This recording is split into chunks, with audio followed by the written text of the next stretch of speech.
Today is June 17th, 2020, and I have two guests today, economist and author Mervyn King, who served as governor of the Central Bank of England from 2003 to 2013, and economist and author John Kay.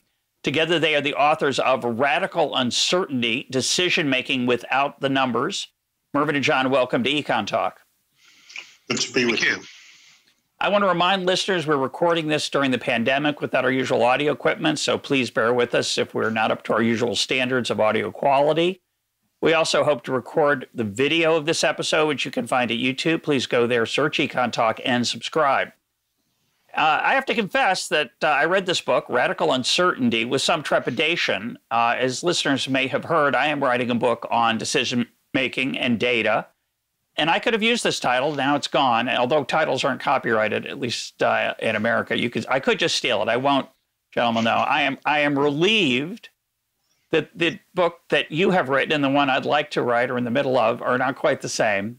This is a very interesting look at decision making under uncertainty, as well as an indictment of much of the way economics is practiced. I take a different tack in my book, but I found this book to be. It's beautifully written, and it's a very thorough survey of how we have come to think about decision making, much of which you, as the authors, think is incorrect. Let's start with the title itself, Radical Uncertainty. Mervyn, what does that title mean to you? Why did you pick that title? We picked it because so much uncertainty is in the world of economics, people are desperate to quantify it. And our view of radical uncertainty is that it's uncertainty that you cannot easily quantify. I mean, the best example, I think, is what we're going through now, COVID-19, in which we knew well before it happened that there could be things called pandemics. Yeah. And indeed, we say in the book that it was likely that we should expect to be hit by an epidemic of an infectious disease resulting from a virus that doesn't yet exist. But the whole point of that was not to pretend that we, in any sense, could predict when it would happen, but the opposite, to say that the fact that you knew that pandemics could occur did not mean that you could say there is a probability of 20% or 50% or any other number that there would be a virus coming out of Wuhan in China in December 2019. And most uncertainty is of that kind. It's things where you know something but not enough, and certainly not enough to pretend that you can quantify the probability that the event will occur. Do you feel that way, John? Do you feel that way about the Imperial College forecast that I think in America that 2.2 million people could die of the pandemic, a number that longtime listeners know I would find amusing because the decimal point, it didn't say a little more than 2 million, or it didn't say a whole lot. 2.2 million. I think that's absolutely right, Russ. The same model in the UK said 550,000. And we thought, it's interesting that it's exactly a quarter of your number. I suspect there's something in common.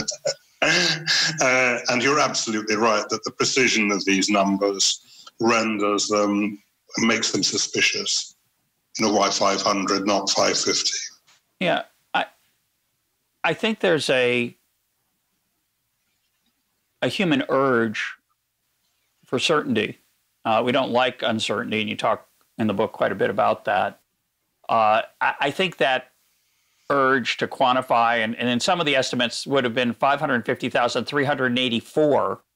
Actually, it would have been 383.7, but they'd round up to 384 as the last digit. You know, on the surface, you could argue that, and some do, that, well, this is just part of, you know, science. It is imprecise, but we're getting better. Mervyn, what's the danger of making that kind of precision and under the ground, on the grounds that it's just doing the best we can?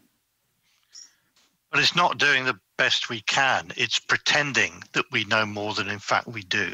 And there is a real danger in that. If you pretend to know a great deal more than in fact you do know, what you're going to be doing is making judgments and decisions based on a false assumption that this is what would happen if you take one particular action rather than another. And I think that deflects from what we in the book describe as the most important thing to do when confronted with a decision under uncertainty, which is to ask the very simple question, what is going on here? Because that is a way of actually getting to the bottom of what is happening. Most big decisions that we take are unique. They're one-offs. And that means you really do need to think through yourself what is happening now. And the great danger of this precision is that either politicians as decision makers can defer or deflect responsibility on so-called experts who provide them with a number, or the experts pretend that they know more than they do in order to have bigger say and expand their own influence. And I think this is extremely dangerous, and it means you can often miss big things. Cost-benefit analysis is a good example where people will come up with a precise number for the value of a particular road building or railway building project. But very often that's built on very strong assumptions. It ignores important aspects of the decision, which you might actually do better to ask yourself, so what is really going on here? What are the big issues we should think about? Not just rely on some so-called expert coming up with spurious precision in the numbers. If you look at the way this model has been used in the UK, and I suspect this is true in other countries as well, I think there are two problems. One is politicians say we're relying on the science to make decisions. And of course, the scientists say we're giving advice, but it's ministers who make decisions. So that both are in effect deflecting responsibility. And it's not actually clear that anyone is really responsible. The second is the way you should use models in this kind of environment. And both of us are keen on using models. But if you develop these epidemiological models, you immediately discover that the critical parameter is the reproduction rate, how many people are infected by one infected person. If you're going to make sensible policy, you need to get a quick estimate of how many people are actually infected with this and how many people are infected by each infected person. In the UK, we had almost no data when we started off this pandemic. I think you're probably still in that situation in the US. I'm glad to say that in Britain, we do now have our Office for National Statistics actually doing some random testing of the population so that we can get a good handle on how many people are actually infected and try and infer from that how many people are infected by infected people. If we'd had that kind of data 3 months ago, we could have made much more sensible decisions. Yeah, I think there's a lot we failed to execute in real time, and unfortunately, tragically, there are also a bunch of lessons I don't think we've quite learned yet. The role of random testing or extensive testing. Obviously, tracing people is potentially a useful way to get a better handle on the virus. There's sometimes civil liberties issues there that wouldn't work so well in some countries compared to others. I want to take one more example from the pandemic to let you talk about models generally. You're very critical of the way models are often, as you say, you often have to have a model, even if it's only what you call a narrative, a way of organizing your thinking. But the way that models are used often, I think, in economics are as cudgels, as clubs to beat up people who disagree with you. There was a study done here in the United States, certainly about the United States, that if we had only locked down 1 week earlier, 36,000 lives would have been saved. And it was carried out to the last digit, to the single digits, 36,456, prompting someone to point out that, the last person who got it, if only they had locked down a fraction of a second earlier, they would have been saved, which is, of course, the worst kind of black humor. But, that kind of model was put forward, that estimate was put forward, I think, as a marker to alert policymakers that they had, quote, made a mistake, a devastating mistake, in theory, and that in the next time this comes around, we should act differently. What would your reaction be to that kind of point estimate of a single quantity like that? Mervyn? Well, I would put very little weight on it myself. And I think what's instructive is that the models which are being used now were really developed by, the work was done by two people, Roy Anderson of Imperial College and Bob May, initially at Princeton and then at Stanford, two brilliant scientists who wrote the mathematical textbook on epidemiological models. And earlier this year, Roy Anderson said these models, he said, they're incredibly useful for teaching purposes, but they're not helpful in making quantitative predictions. And the reason is that the parameters that go into these models are things which we know very little about. Now, the model itself, quite complex mathematical models, were very helpful because they demonstrated that a typical pandemic takes the form of a very slow start when you don't really know what's going on and it's very hard to judge how serious the pandemic is. And then suddenly it accelerates away from you and it reaches a peak and then gradually comes down again. And there may be a second or a third peak. Knowing that general shape is extremely helpful in asking the question, what's going on here? Because you do worry about whether the health services can cope with a peak. Sure. But what the models are not good at doing is telling you the precise numbers, because they depend on parameters which generally reflect human behavior. What will the impact of a lockdown be on the rate at which the disease is spread? And when you come out of the lockdown, what will the impact be both on the virus and on the economy? The honest answer is we don't know. And we're trying to navigate our way between two very major costs. On the one hand, the cost of lives lost and illness through COVID-19. And on the other hand, the massive loss of GDP and indeed also lives of people suffering from non-COVID-19 diseases. There is no easy answer here. We're going to be really feeling our way, navigating our way through it. And these precise numbers, if only you had locked down, 1 week earlier, would have saved so many lives, reminds me of nothing more than people who on monetary policy say, if only interest rates had been 50 basis points lower for 6 months, unemployment would have been 32,000 lower. The fact is, we don't know. And it brings discredit on the models when they pretend to know things that they can't know. The models are very helpful in getting us to think clearly about the problem. But what they're often very bad at doing is making quantitative predictions about the future. So you're very critical of cost-benefit analysis, and I am as well. And although, of course, it depends on the particular implementation. But one of the things that happened in the aftermath of the George Floyd tragedy is a number of people started protesting out of anger and a sense of injustice. And of course, many people went and justified that who had told us a week before, that we couldn't get together in groups of more than 10 people, say, for a funeral.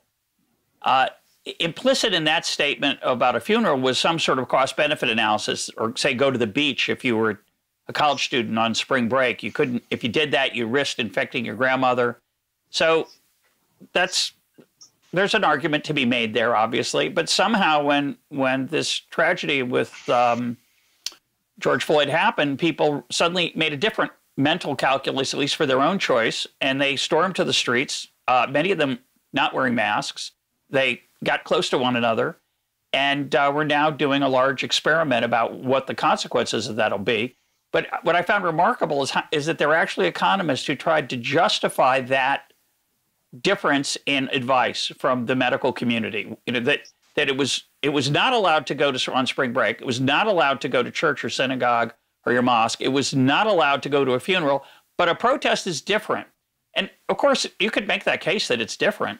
But they weren't content to do that. They wanted to cast it in the form of science. So they did a formal measure. And as you point out, what goes into that measure, besides the unknowns like how many people are wearing a mask, which is impossible to measure, all these lockdown attempts to measure the effect of lockdown can't measure how many people are wearing masks, not wearing masks, how close they stand to each other, how old they are. All the data that we know matter now in whether people are infected or not. So, John, what do you think of this use of cost-benefit analysis, which is often justified as, well, it's better to quantify it because at least that way we'll have some idea of the magnitudes. We'll understand whether we need to be, if it's close, we'll say, okay, it depends. But if it's a huge difference, obviously we need to make a decision accordingly. Do you think there's a use for cost-benefit analysis? I think there is. I mean, cost-benefit analysis is a way of helping you organize your thoughts, just identifying the costs and benefits of any particular strategy. Just writing down what they are is quite helpful. And then you can almost certainly attach orders of magnitude to them. So with these classic stories like what price should we put on destruction of a Norman church? Well, it shouldn't be nothing, and it shouldn't be £1 billion. And being able to frame these kind of bounds is probably helpful. But what we see a lot in cost-benefit analysis is you construct the spreadsheet that has all the considerations which you would, in principle, like to build into your analysis. You then discover you know hardly any of the numbers that should go into the cells of these spreadsheets, so you make them all up. And the answers that are derived from that are meaningless. Firstly, they can you don't know these numbers and you've no basis for it. And secondly, since you have no basis, you can make them up to give whatever answer it is you want. And I'm afraid that's what happens a lot. Mervyn, do you want to add anything to that? No, I think we've seen that whether it's transport projects, whether it's decisions to expand airports, all kinds of cost-benefit analyses, that experts are recruited to go away and come back with numbers. And a single number is the net benefit of the project. And that throws away all the important information about, well, we know quite a lot perhaps about the cost of construction of a road, but we know far less about the potential benefits. It'd be much more honest to do what John said, which is to say, well, in some areas of this cost-benefit nexus, we know quite a lot, and in other areas we know really very little, and we have to make a judgment based on that. But the pretense that we have to know everything to a precise decimal point is what undermines, in the end, the value of these attempts to construct a net benefit of a project. Let's turn to value at risk, which you write about a little bit in the book. We talked about this a lot in the many episodes we did on the financial crisis with a wide range of guests. And I want to tell a story I've told before, but I want to get your reaction. Value at risk is a flawed measure. It's an attempt to assess the riskiness of an investment portfolio, and its practitioners certainly recognize that it's imperfect. What I suggested, based on my understanding of human nature influenced by Nassim Nicholas Taleb, is that when you have a quantitative measure like how risky your portfolio is, rather than it's pretty risky or it's extremely risky, but instead you put a number on it, and day after day goes by and nothing bad happens, and you start to think that that number actually represents something, and then it falls apart because it's not a reliable number. And when I said this to a friend who's involved in investment decisions, he said, but that's the best thing we have. What would what's the alternative? That's our best measure. How do you react to that, John? Maybe your best measure, but it's not your best course of action. And we don't have to spell out, because I'm sure you've done it before, the thing that most fundamentally went wrong with value at risk modeling, which was deriving the data that went into it from a historic data set that did not have and could not have the extreme events which gave rise to the crisis in it.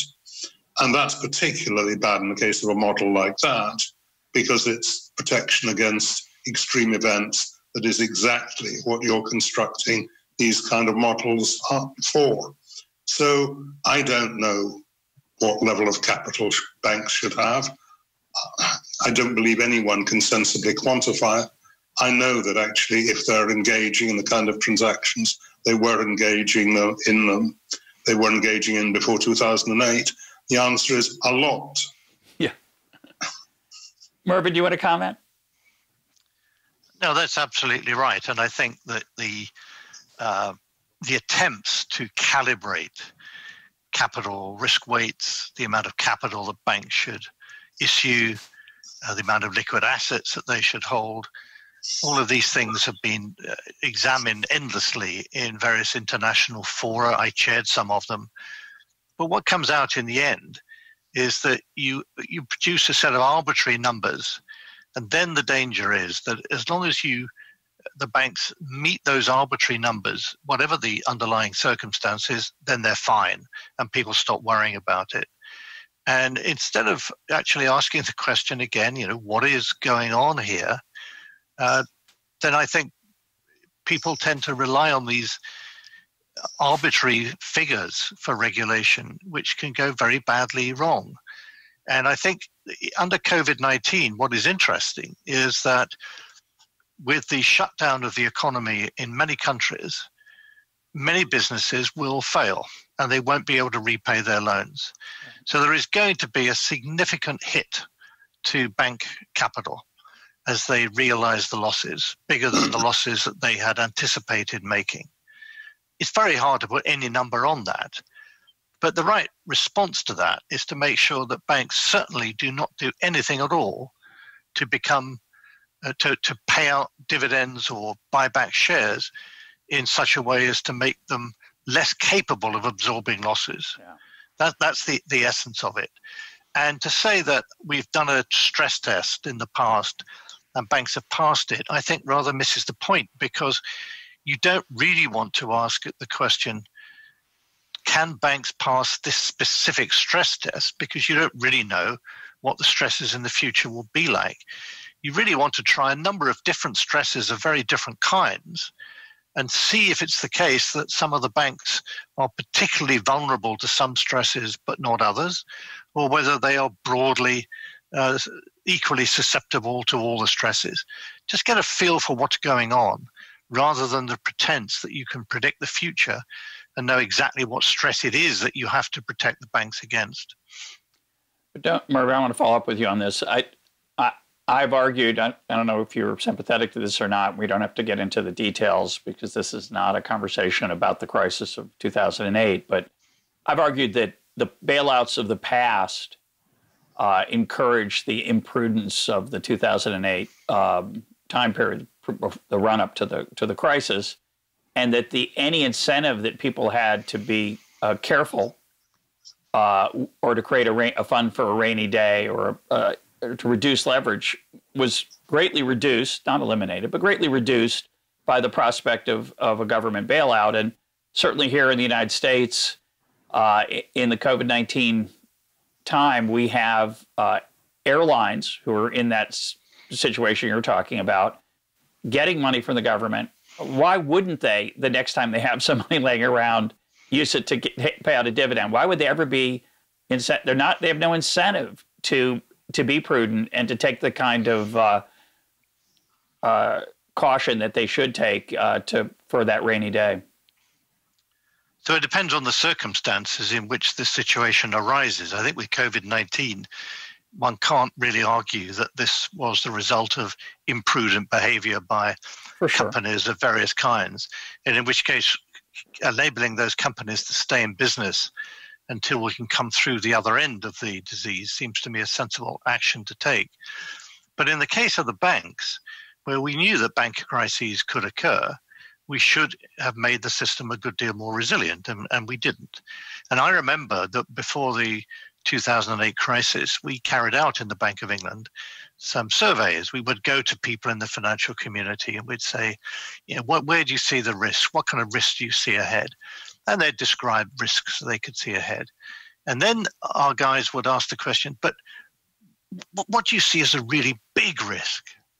And they would say, we don't worry about that, because if it was a really big risk, that would be your problem, not ours. Yeah. I think there's some of that. I guess it's historians will argue about it going forward, but I definitely think that's part of the problem. Let's turn to rationality, which I've started to realize, it took me a long time, but I've started to realize is what I don't remember who, Rodney Brooks taught me this term. I think he was quoting someone else. We'll add it in the notes, but it's a suitcase word. It's a word you can stuff anything into, or not, people often do. It has become, it was for a while a parlor game to in academic circles to show that the models that economists have of rationality are wrong. People are not rational. They make systematic mistakes, particularly in the face of uncertainty. John, what's wrong with the way we think about rationality in economics and in behavioral economics as well? You're critical, really, of both of them. We are. And that's because rationality became defined by economists as conformity to certain axioms. And these axioms may be appropriate for dealing with what we describe as small worlds, where actually you know a great deal about the circumstances you face. It's much less clear that they're appropriate for large worlds in which you have to confront a kind of radical uncertainty we describe. And we argue in the book that a lot of the things that are called biases by people who are wedded to the economist concept of rationality, and we're talking here about behavioral economists as well as traditional economists, that a lot of what are called biases are actually evolutionary adaptations to an uncertain world. I had Mary Hirschfeld on the program, and she talked about how resistant people are to the economist's idea of treating sunk costs as sunk. We smugly say, oh, people are so stupid. They're so irrational. They don't realize that sunk costs are sunk. But she pointed out there are often good reasons for treating sunk costs as not sunk and paying attention to them rather than ignoring them. But shouldn't it give economists pause that we have to debate people to convince them of something that we claim is in their interest? It should be a wake-up call. Mervyn, talk about that and talk about it more generally, this issue of rationality. So I think both John and I have found that when we talk about radical uncertainty to groups of economists, they say, well, of course, we understand that there is something called radical uncertainty. But if we're going to produce our models, and if our PhD students are going to get their theses, then they have to have something to optimize. Expected utility is what they have to maximize, and then you can write down a mathematical model and get an answer out. And we describe these really as in the genre of puzzles rather than mysteries. Now, a puzzle can be very helpful because it may give you an insight into something. We give examples of models where the assumption of optimizing behavior gives real insights. We give the example of David Ricardo on trade between England and Portugal, which produces the counterintuitive conclusion that even if you're more efficient than any other country in the world, it still pays to trade with them. And the example that George Akerlof produced of a market in which price wasn't determined by supply and demand because the price was conveying information to one side of the market but not the other. And that sort of model he had, in which people had differential information which undermined the ability of the market to reach an efficient outcome, is a very helpful insight. But what it isn't is a description of the world. And I think the great danger of the use of models by economists is that they believe that this applies to the whole panoply of human life. And as John said, it applies only to small worlds, a very narrow range of situations in which the axioms of choice under uncertainty, which Morgenstern, von Neumann and Morgenstern popularized before the Second World War, in that sort of world, then the models can give you useful insights. But the vast range of decisions that people actually take, whether in government or in business or indeed in their personal lives, are not decisions which are characterized by a small world. They're in the larger world in which we simply don't know enough to pretend that maximizing expected utility is the right way to make a decision. And indeed, whenever economists are appointed to serious public policy positions, they do not go around saying, I maximized expected utility this morning using a model, and this is the result. They actually approach it in a very different way. And I think we need to recognize that sensible people do that in the world.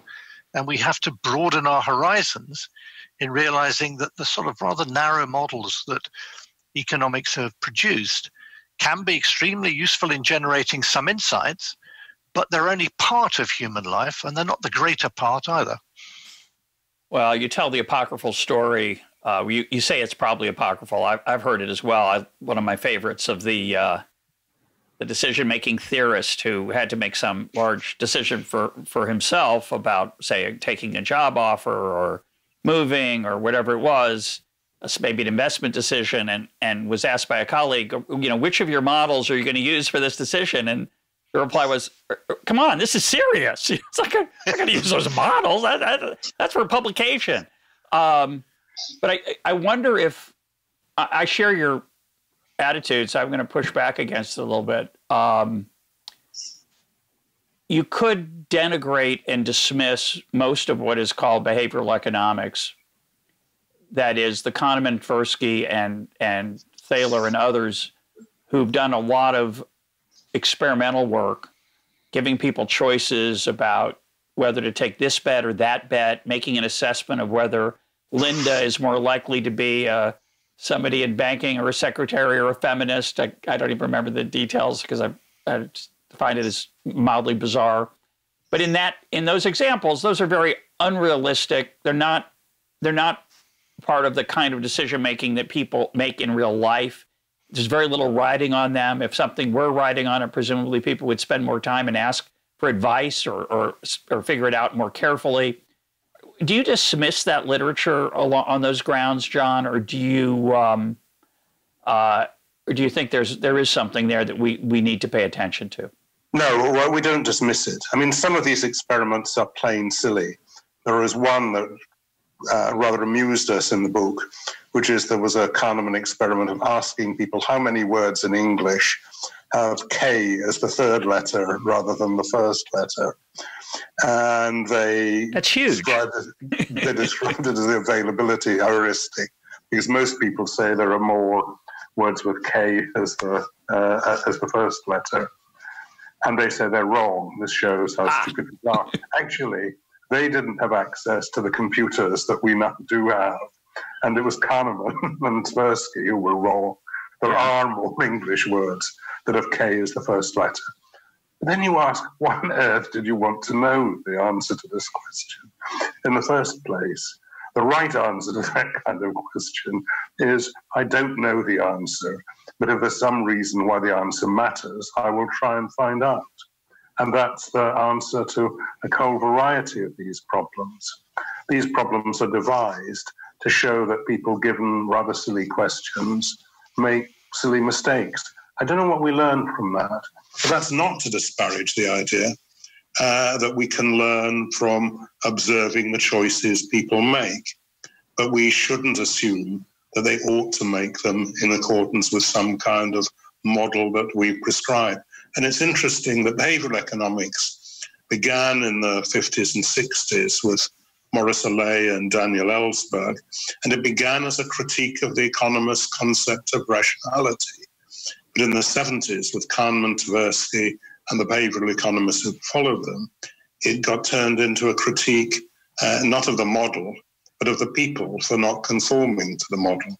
Yeah. It's true of quite a lot of economics, that if the world isn't like the model, it's the world's problem, not the model's. Yeah, I have found, I mean, it's not my area, so I have the advantage of being ignorant and the disadvantage of being ignorant, but I also have the advantage of being ignorant. And so the idea that people would maximize expected utility is such a strange concept, as if I'd be indifferent to variance, I'd be indifferent to the implications of ruin that Taleb and others have pointed out. I mean, it's such a bizarro, narrow view of thinking about how to narrow uncertainty down to one factor. It's like saying, the mean is what, once I know the mean of a distribution, I'm good, which of course is foolish under many, many situations in real life. Mervyn, do you want to say anything about rationale, about the behavioral economics and these small worlds of the experiments and whether we learn things from there or should we ignore them? Your thoughts? Well, I think as John said, what was good about behavioral economics was that it asked the question, how do people behave in practice? But what we need to do far more, I think, is to do this outside the artificial setting of experiments, which themselves have rather little interest, and look more widely. And as John said, the problem with it is that anything that deviates from expected utility maximization is deemed to be a bias. And we've now identified hundreds of biases, apparently. Yeah. And you have to ask the question, if the human race is subject to hundreds of biases in their behavior, how come we're the dominant species on Earth? We're obviously doing something right. And I think that we therefore need to go back and ask deeper questions about, what is the sensible way to react to a situation of great uncertainty? The reason I think why expected utility maximization became the norm was that it was what appeared to be a rather natural extension of behavior under certainty, where maximizing utility seemed to be, people had preference orderings. None of this seems silly, and it produced very interesting results analyzing a world of certainty. But it was when the extension was made to the world of uncertainty that I think we got into serious trouble, because that is a non-trivial departure from the world of certainty. And people, instead of really thinking deeply about the fact that what we call radical uncertainty really changes the nature of the problem you're facing, there was this great wish to say, but all these wonderful tools that we've developed for analyzing a world of certainty, by very clever relabeling of commodities or constraints, we can apply the same methods to a world of uncertainty. And that's why we look back to Frank Knight and John Maynard Keynes, who in their different areas, one entrepreneurship, the other behavior of the economy as a whole, recognized that actually you couldn't really understand what was going on without invoking the idea of radical uncertainty. Things that you couldn't quantify the uncertainty. And it was the whole basis of innovation and entrepreneurship. Are people doing things that no one imagined could be done before? And Keynes could see, and he got very frustrated by the fact that economists in the 30s wanted to interpret the macroeconomic problem in terms of a framework which was very much the same framework as a world of certainty. And he said, no. It's not a difficult concept, this uncertainty, but it's vital because it totally changes the way you think about what drives spending and output in the economy. Well, it starts with an idea that's quite deep and that is at the root of how economists do think about uncertainty, which is that expectations matter, right? That's a wonderful insight that is not obvious.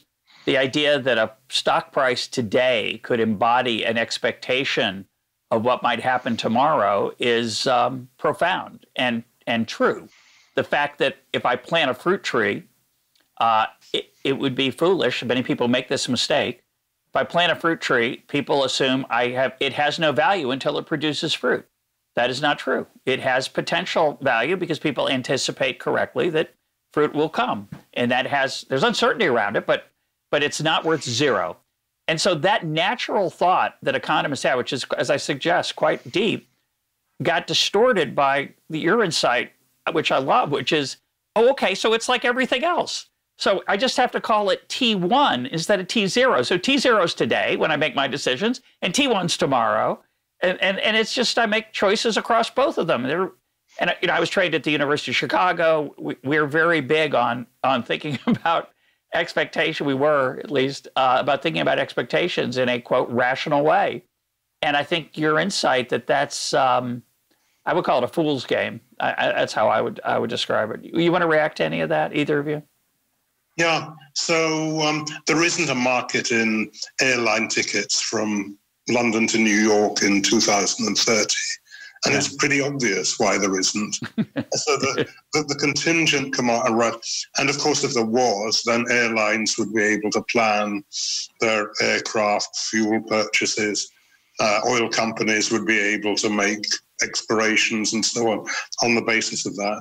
But that market doesn't exist, couldn't possibly exist. And the attempt to construct a general equilibrium model that assumes that all these markets that could conceivably be imagined to exist too, it's quite an amusing thought exercise, but that's as far as it goes. And human beings without economists created insurance, and hedging is something that every farmer has some understanding about. Risk diversification, portfolio diversification. It's kind of an obvious thing. Again, you don't have to have a PhD to think about. Mervyn, do you want to comment on that at all, on the previous point? Well, I think the great danger was that the idea that if only markets could be complete in the sense in which John defined it, namely that for every conceivable event in the future, you can define the outcome. You know, I want to take a holiday in Barbados in 15 years' time, provided the temperature is above a certain level. You can buy and sell these particular contingent outcomes in the future, was very seductive because it enabled people to investigate. And Arrow de Breuer, who pioneered this way of thinking, used it to say, well, let's ask the question, under what circumstances would a market economy be efficient? And the answer was, only a limited set of circumstances. That doesn't mean to say governments can do better, because they're also subject to the same informational constraints. But nevertheless, the idea that this view that if only the world had a complete set of markets, we'd be fine because the market economy could cope with it and lead to an efficient outcome, led people, I think, down the path of believing that if only we could create more and more financial instruments, then we would eventually be completing the set of Arrow de Breuer markets. Oh, yeah. And this is an astonishing delusion, really. Yeah. Because so many things that could happen in the future, there are clearly no markets for them at all, and never will be. And just narrowing down, increasing more and more the range of derivative financial instruments does not actually complete the set of markets that you would need in order to avoid the problems that Keynes was talking about in terms of the macroeconomy, or Frank Knight was talking about in terms of entrepreneurship and innovation.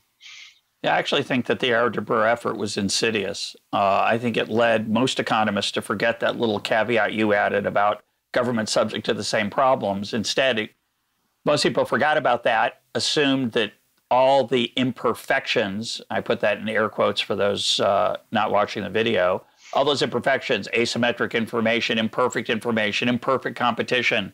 Therefore, all the claims of markets working well were wrong because the assumptions of the model, the Arrow de Breuer model and those of others, didn't hold.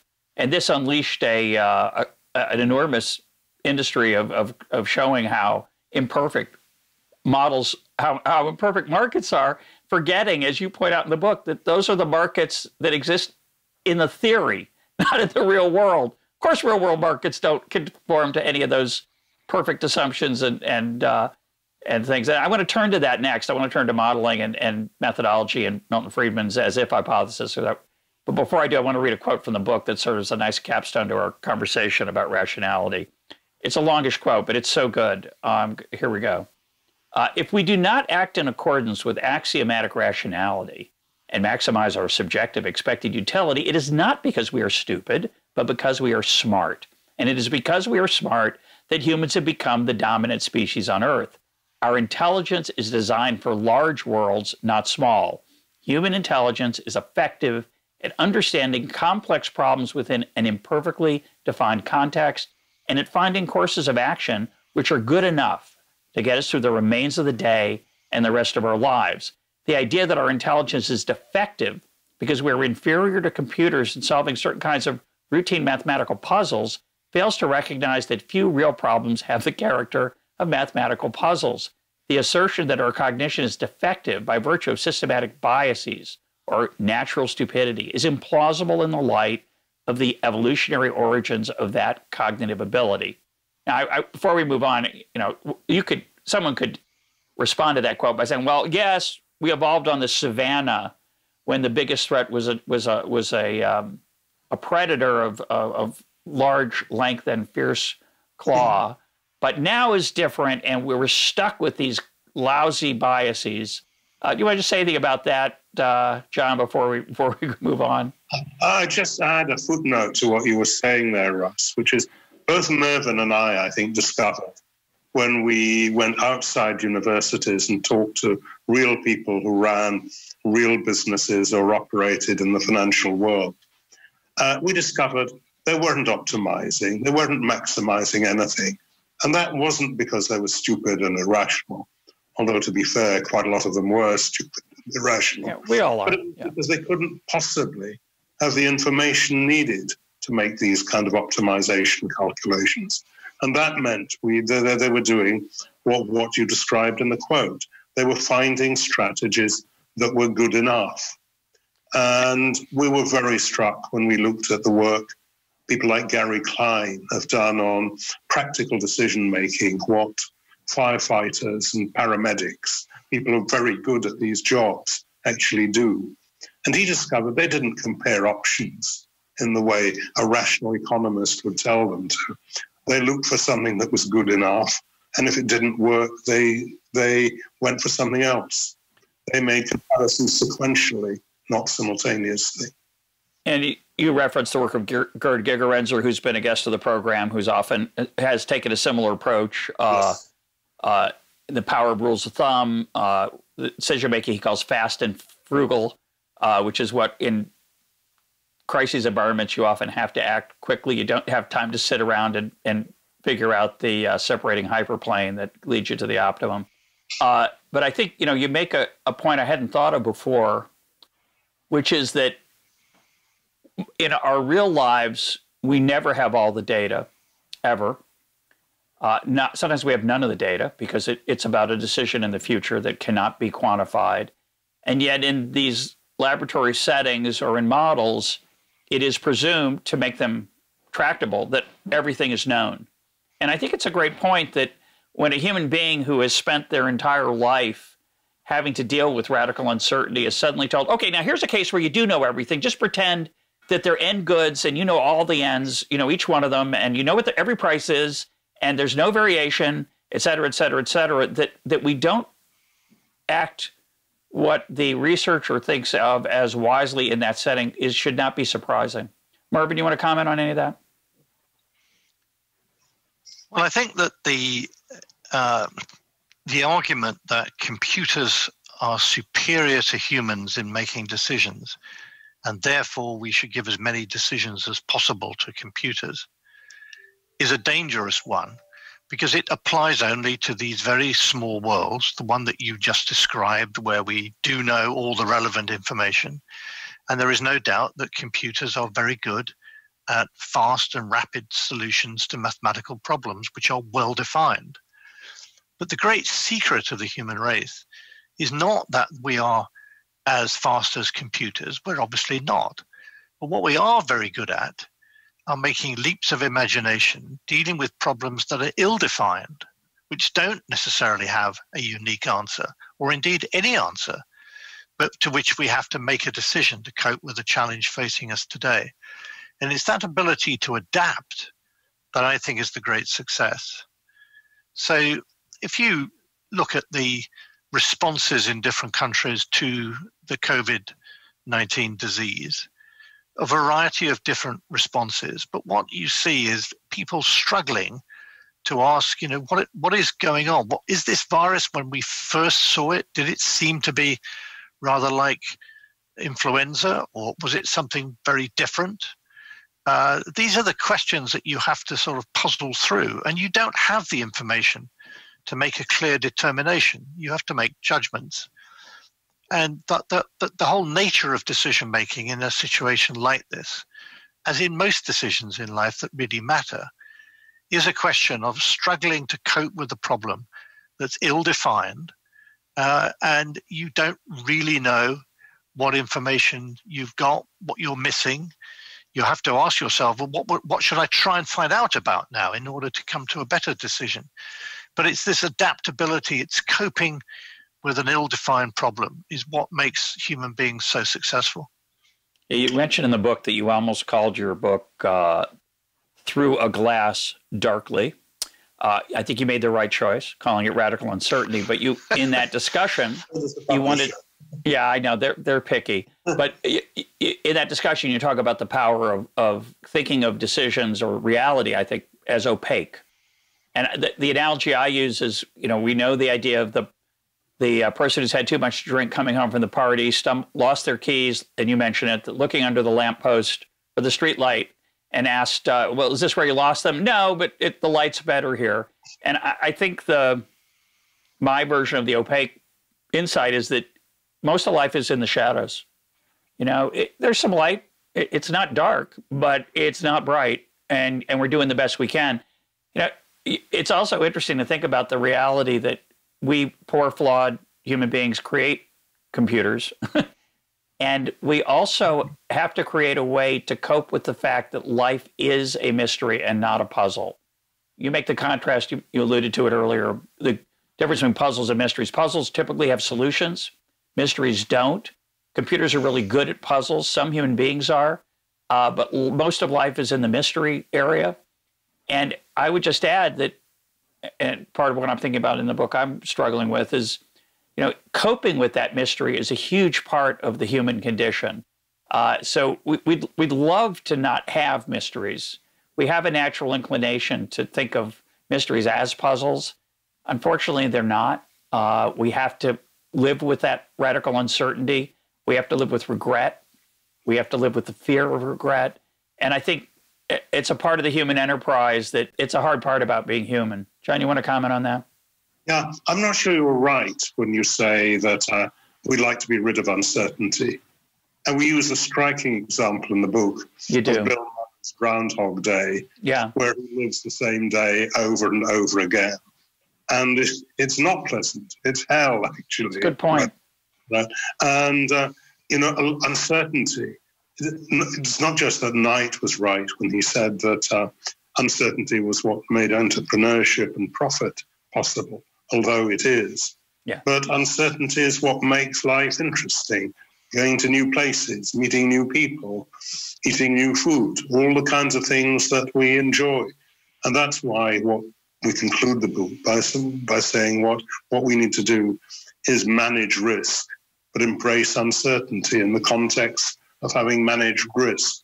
And that's why it's so important to restore that distinction between risk and uncertainty, which Keynes and Knight made, and economists managed to elide in the century that has followed. Mervyn? I think this is absolutely right. I've always been struck that when I speak to graduating classes of students, quite often they'll say, I face a very uncertain future. I ask them what they mean by that. Sometimes they can identify things that John has just called risk, that they might not get a job, or they might get a job and then lose it fairly quickly. So those are things you need to manage.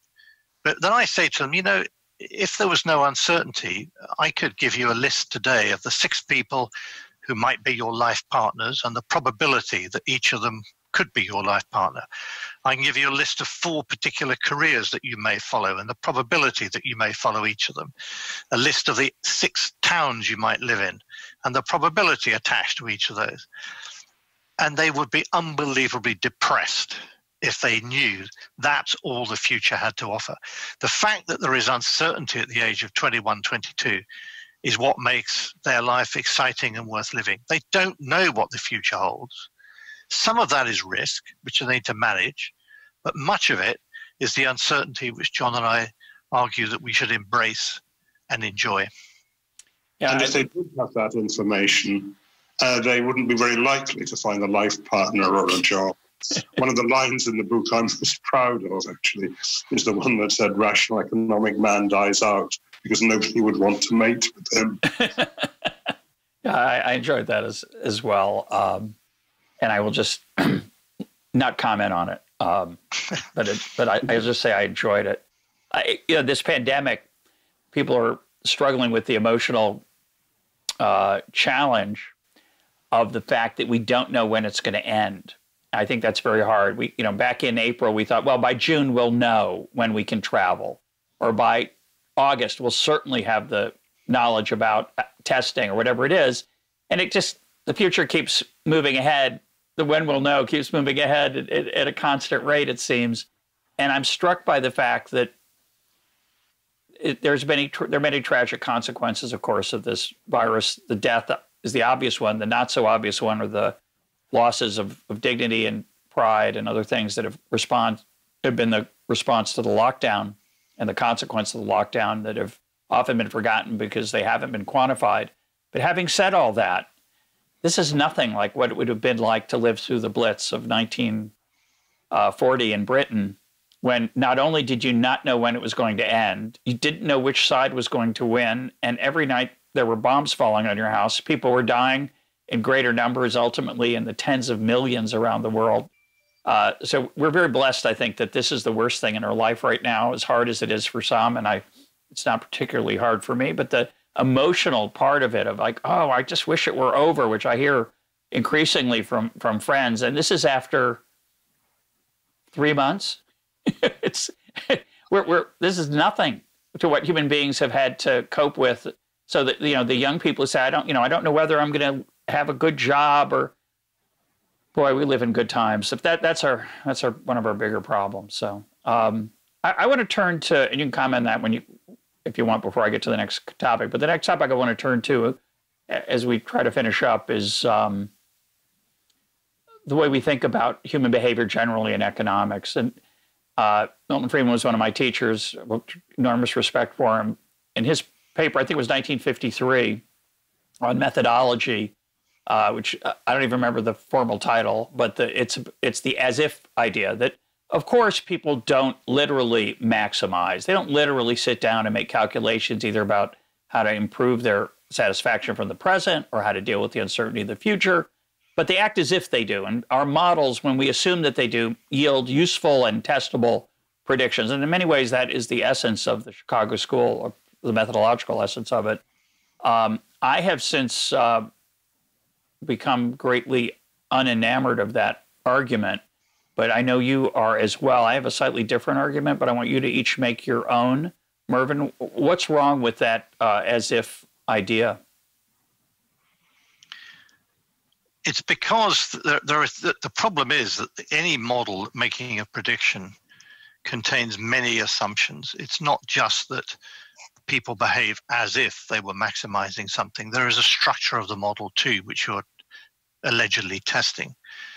And so you can never easily identify which bit of the prediction is false, why the prediction is falsified. Is it because the as-if assumption is wrong, or is it because part of the model itself is wrong? But the fact is that whenever economics has tried to make forecasts about the future, the results have been pretty woeful. I mean, we're not good at making macroeconomic forecasts, except when nothing really happens. But when anything significant happens, we don't predict it. And of course, what economists tend to do is to say, but of course, we shouldn't be able to predict it because it is part of an unexplained shock. So you end up with this other odd position in which macroeconomic models comprise two parts. One is a model which you believe in utterly and totally without any doubt. And the other is a series of stochastic shocks about which you know absolutely nothing. Well, this is not very helpful when it comes to making predictions. So when Milton Friedman says, the test of all this is the ability to make predictions, then at least in terms of making predictions about the future in the economy as a whole, we've done a very bad job of it. I don't think that's very surprising, because we live in a world of radical uncertainty where the laws that are governing behavior are not stationary. They are changing all the time. So we shouldn't expect to be able to predict. But in the Friedman view of the world, we should be able to predict. And I think the test of it is that we don't. Yeah, I think some of that, I think, is pretending that we're doing something like physics. Just as physics has equations and data, we have equations and data. One of my favorite parts of your book is Max Planck saying that he was going to study economics, but it was too hard, so he turned to physics. A lot of people take that as a joke about, in economics, the electrons have a will of their own. I think that's the wrong way to think about it. I think the real issue is the complexity issue. There are too many aspects of the reality that can't be measured, can't be observed, unlike, say, planetary motion. So I think the impulse to quantify that has not been as successful. But I think the model that Friedman had in mind was, well, sure, once we thought they were like the orbits of the planets were circles, then we got more data and we realized it was ellipses. But that sequence of improvement of both prediction and actual knowledge doesn't have that analog in economics, I think, for the reason that you're talking about, Mervyn. John, you want to comment? I think that's right, Russ. And actually, that Friedman article, I know one philosopher of science said this is the only article on methodology that most economists have ever read. For sure. And that was true of me for a long time. Yeah.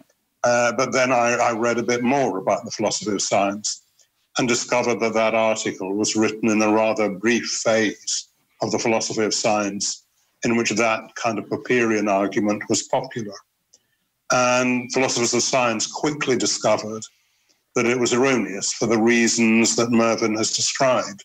To make a prediction about the real world, you have to make a whole lot of what are called auxiliary hypotheses, other assumptions about the world. And then you don't know whether your failure of your model is due to the failure of the underlying hypothesis or the failure of the auxiliary hypothesis. So you don't have this opportunity to make clear predictions that Friedman was asserting. And that takes us back, in a way, to the observation you made about through a glass darkly. That the thing is, we know something about the world, but never quite enough. And that means we can't make do with macroeconomic models in which either we know everything or we know nothing. But that's the structure that much of modern macroeconomics has.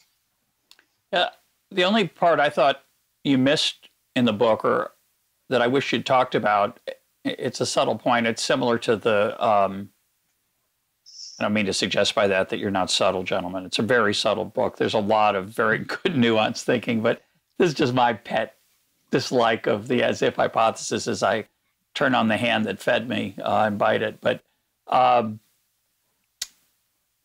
Flederer, EconTalk guest, talking about this, said his critique, which I was suggesting it's mine, it's his, is that after you keep using this as if argument, you start to actually believe, you forget it, and you start to believe that people actually do maximize, that they do follow the model, because the model's been confirmed, say, and you start to take it as the reality. And I think that's the same value at risk fallacy, that you start to think that you're actually, because the firm hasn't collapsed, you start to assume you've measured risk accurately.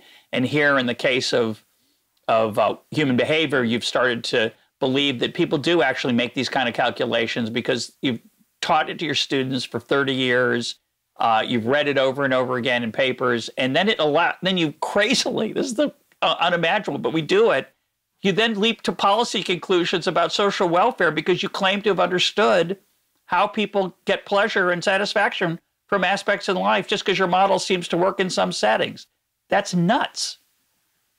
It's very common in terms of economic research, and I think you're absolutely right. And even just within one course, the first class in a course tends to say, well, if we adopt these axioms, then we can assume that people will maximize expected utility.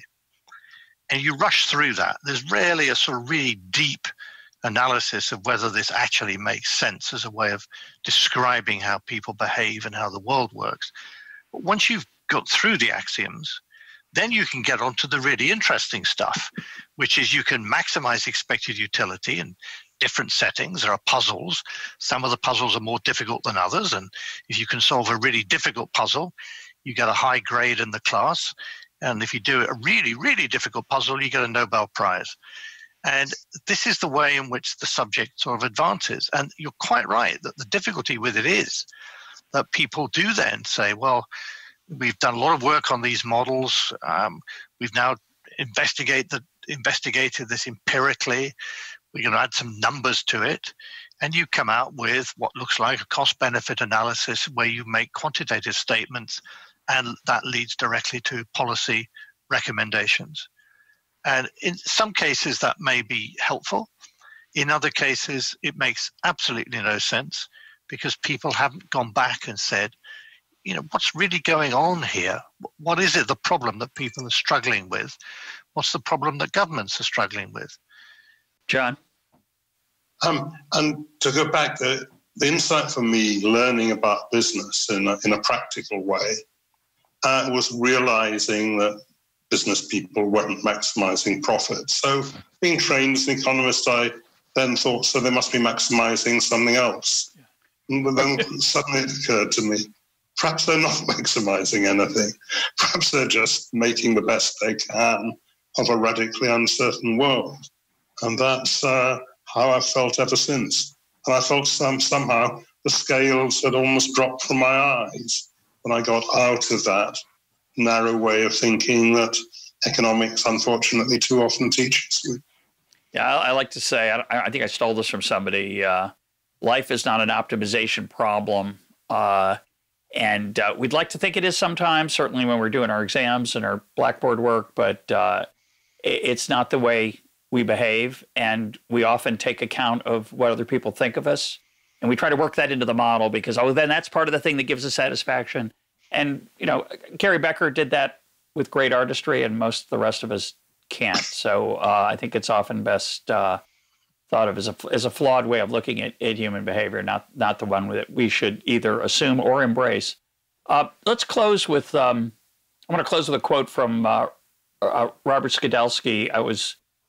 I had a chance to interview him in the aftermath of the Keynes Hayek rap videos that I did with John Popola. And Skidelsky said something that, he said this without humor. He said this with a straight face. He said, economics is not a progressive science. And he didn't mean progressive in the American sense of left of center. He meant progressive as in the sense of making progress. Meaning, we're not really, like physicists, narrowing what we don't know down to a few smaller things to deal with. We kind of start from scratch to some extent. We don't have enough data. We only had one Great Depression. That's a small sample. Now we have the Great Recession we can add to it. We get 50 or 60 more, maybe, I doubt it, but maybe we'll have a better way of making macroeconomic forecasts. But, one way to think about our conversation is here's three older economists who've lost faith. A lot of my listeners are, and I would add Skidelsky, that he doesn't pretend to be an economist, he's an historian, but a lot of our listeners are young PhD students. They're listening and thinking, these dinosaurs, these old folks who think economics, it doesn't work so well or it's imperfect. So let's close, and I have my own defense of that. I'm not going to voice it, but I'm curious how you would defend yourself against that charge that you're just taking cheap shots at an incredibly powerful social science that has helped us a great deal. And you can throw in what other economists have said in reaction to your book if you feel like. John, why don't you go first? Right. I found it really helpful to read the description from Charles Sanders Peirce, American philosopher, pragmatic philosopher a century ago, who distinguished deductive, inductive, abductive reasoning. Deductive is you set out some premises and you draw logical conclusions from them. Inductive is kind of what medics, for example, physics is mostly about deduction. Inductive is what, say, successful medics do. You get a lot of observations and data, and you formulate hypotheses from these, and you test them in subsequent cases. And abductive reasoning, which is perhaps best what lawyers do, inference to best explanation, it's also called. You're faced with a unique set of facts, and you try to find an explanation that makes sense of them. Now, economics, in my view, needs all of these things. That's actually what was in Planck's mind when he said economics is too difficult. And that was certainly Keynes' comments on what Planck said there. Economics has been much too much focused on the deductive side of things. There's quite a lot of good work, especially in microeconomics, going on in the inductive sphere. There's very little in the abductive, except from a few economic historians. We need to do a lot more thinking in that way, and we need to understand that to solve economic problems and give advice on issues, we need to have all these styles of reasoning. Mervyn? So I'd echo that and say that economics is actually a very powerful social science. It's contributed a lot. We understand a lot more about some things today than we did 50 years ago. But if you want to think of economics as having something to say about the world, as opposed to being just a closed self-referential discipline, then it's vital that it has the abductive part of the reasoning too. Because if you simply use the deductive approach thrown in with a bit of inductive, you will not actually be able to understand the problems that policymakers or businesses or indeed households confront when making their own economic decisions. And so I think recognizing that people are confronted with decisions in a world where they are facing radical uncertainty, in which they don't have all the information that they want to have, but they have some information. And through a combination of deductive, it can be very mathematical. We're very clear in the book that this is not an attack on the mathematics used in economics. Some of the most useful models in terms of giving insights are some of the most difficult mathematically. But the inductive is a way of using empirical data to try to learn something about relationships. But on their own, neither deductive nor inductive will help us in giving advice to policymakers or businesses or families confronted with decisions about how much to save for retirement.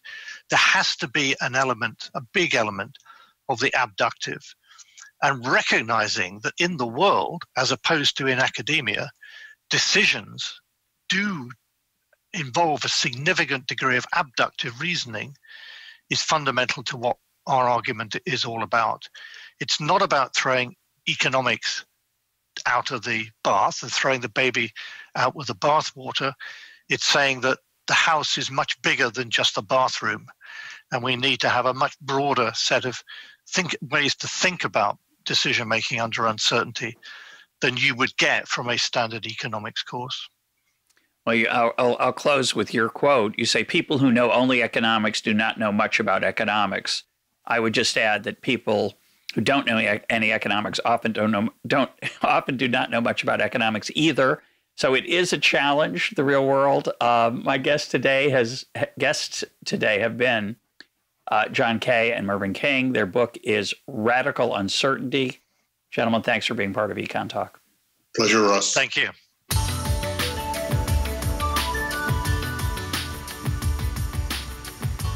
This is EconTalk, part of the Library of Economics and Liberty. For more EconTalk, go to econtalk.org, where you can also comment on today's podcast and find links and readings related to today's conversation. The sound engineer for EconTalk is Rich Goyette. I'm your host, Russ Roberts. Thanks for listening. Talk to you on Monday.